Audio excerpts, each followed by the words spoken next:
In this video, we're going to discuss the case management and automation features of Joub. Joub is free software to detect, prevent and investigate money laundering, fraud and compliance breaches. We'll pick up broadly where we left off. As we've discussed, activation rules have a variety of actions. We've explored so far response elevations to decline transactions. In addition, we ticked records out to the activation watcher. In this example, we're going to create a case as a consequence of an activation rule matching.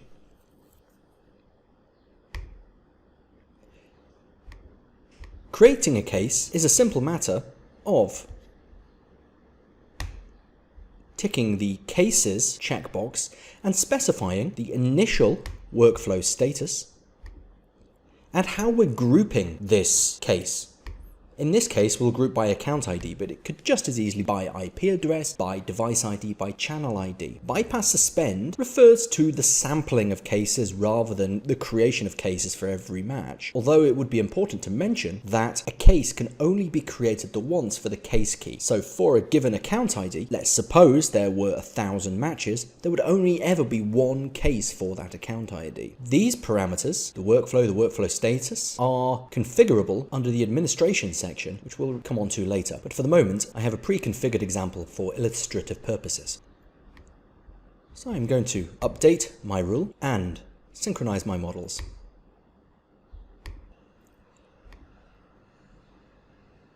I'm going to post another transaction. I'm going to be careful to make sure the account identifier is unique, as there is some functionality that does matching on the transaction ID, and post a transaction. To inspect the cases, come to the Cases tab. On the left-hand side, we have so-called preset filters, all open, not locked, meaning to say it's open, has had no work done on it thus far, and it's not locked, meaning to say no one else owns it. These are configured in the administration section, but equally, I can extend this filter or not. I'll come back to my preset filter. All open, not locked. I have two options to select the case. I can either skim it. Skimming has very special meaning. It will take the first record in an order specified in the preset filter and then lock it to my user upon the skim. Fetch, however, will allow me to go directly into a record, but it won't lock it. I want to use skim. On skim, what has happened? The cases page has been presented. Up at the top, we have the status bar where the analyst controls the case. We have the closed status, which will go through from open through to closed. Suspend open means to say that it's diaried ultimately. When the diary date passes, it will go back to open. Suspend closed is similar, except when the diary date passes, it will go to closed. Suspend bypass means to say that a case would have ordinarily been created, but it's been sampled out. That's useful for very high throughput environments where a sample is fine. The previous case status, whether it's locked and who it's locked to. The status, very useful for allocating and escalating. At the moment it's in first line of defense, but we could kick it up to AMLCO, who could in turn kick it up to the AMLCO. Diary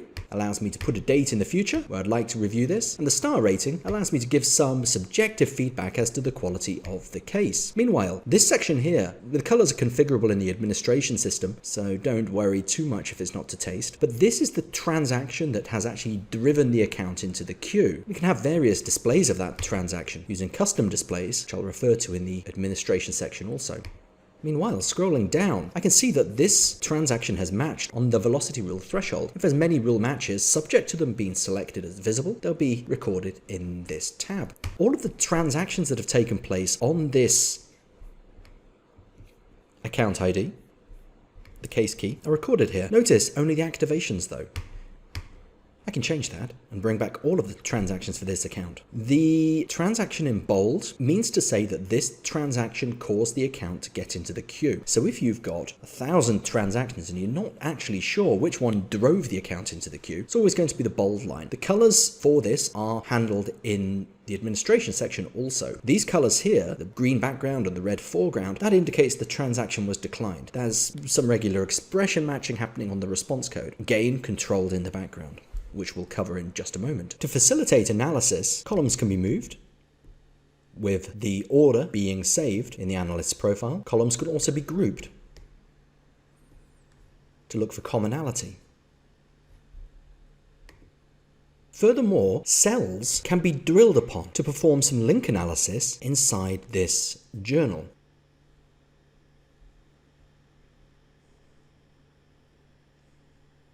Taking the device ID, I can click on a cell, and because this has been configured in the administration section as being a drill field, I can click drill.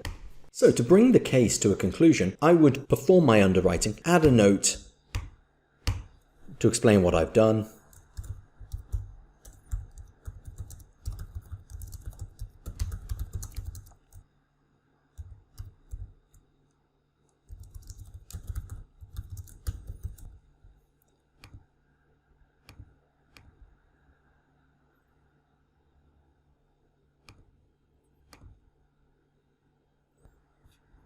and in this case, change the status to AMLCO. To keep track of enhanced due diligence, I can upload supporting documents, which is available for download from the case. To introduce case automation, there are several intercepts available inside the case management system. For example, when I add a note, the action can trigger an automation. When I click these icons up at the top, which are so-called macros, they can trigger an automation. When I update a status from AMLCO to AMLCO, it can trigger an automation.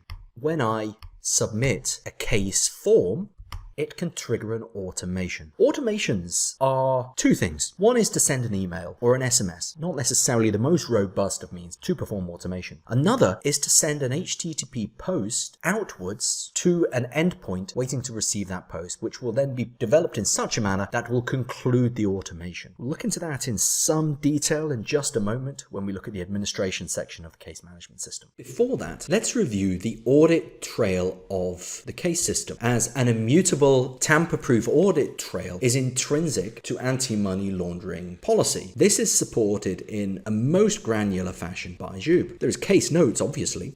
Every single event that takes place inside Jube, whether fetching the case, updating data, is logged.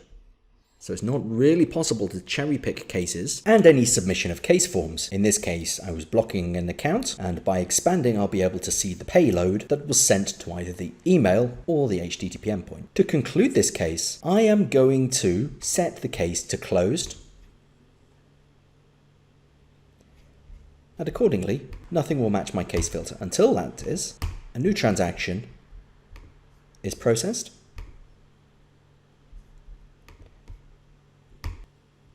created as a brand new case. The case management system, as has been hinted throughout training, is highly configurable. The actual configuration of the case management system is slightly outside the scope of this video. However, it's available under administration, cases, with all of the options being available. So I can add new case workflows.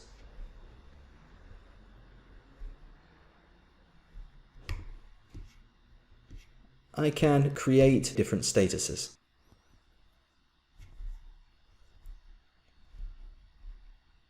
I can specify what is to be displayed in the grid and whether it is eligible for drill, whether it's to be inferred as a bold line match, how it's to be colored given a regular expression match.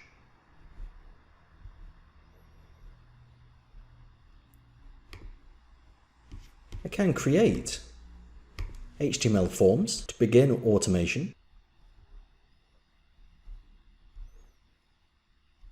Alongside memos, I'm able to specify actions. I can create my own case filters. I can create HTML displays to simplify the presentation of information to my end user. And lastly, I can create JavaScript macros which invoke the functions on the page to automate repetitive tasks. Before I conclude, notice Enable HTTP Endpoint and Notification. These are common to most areas of the case system, and it allows me to be able to integrate HTTP posts or gets, outbound, email and SMS notifications, whereby the case payload is presented to either one of these services. Jube is free software to detect, prevent, and investigate money laundering, fraud, and compliance breaches. It's available at Amazon Web Services Marketplace.